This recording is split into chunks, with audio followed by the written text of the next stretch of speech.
İskilip'te küçük bir ayakkabı dükkanında güzel Karadeniz'in ılık yazlarına, İç Anadolu'nun da sert soğuğuna karşı yöre insanının ayakkabı gereksinimini karşıladılar. O küçük ayakkabı dükkanında bugün bir kimliği ve duruşu olan gerçek bir markayı da yaratmış oldular.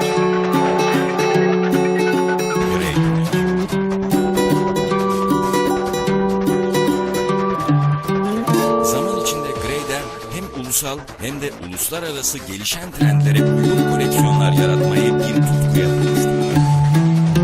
Günden güne artan talebi kusursuz karşılama arzusu her bir üründe aynı ustalık ve beceriyi yansıtıyor.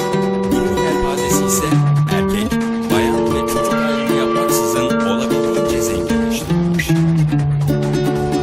Tasarımlarıyla ayakkabı modasına yön verirken hem klasik hem de çağdaş yorumlarıyla günün yeniliklerini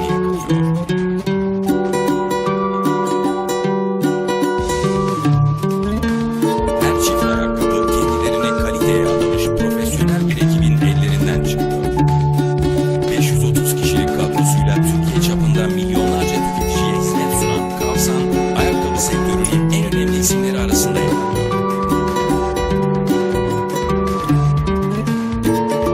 Kavsan, doğru üretimin doğru personellerle yapılacağı ilkesinden yola çıkarak tüm kalifiye kadrosunu kendi bünyesinde yetiştiriyor.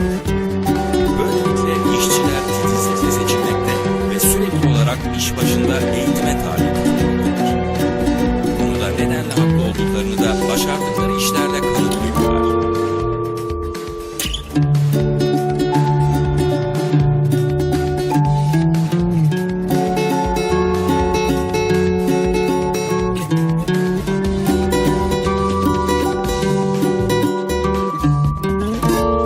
Halen İskilip'te 15 dönüm arazi ve 10.000 metrekare kapalı alanda faaliyet gösteren firma, Türkiye genelinde 487 bayi ve 511 satış noktasıyla birlikte büyük bir aile olarak hizmet veriyor. Çünkü Greyder, yurdumuz insanının ihtiyaçlarına öncelik veriyor.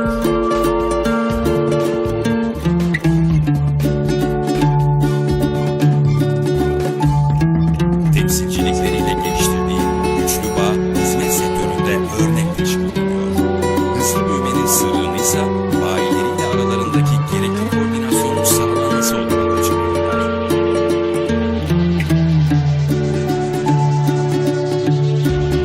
Fabrika yılda 750 bin çift kapasiteye sahip. Üretimin bütün aşamaları, kesimden dikime, montajdan kalite kontrolüne kadar fabrika dahilinde yapılabilir. Yoğun bir emek harcanan %25'i ihracata yöneliktir.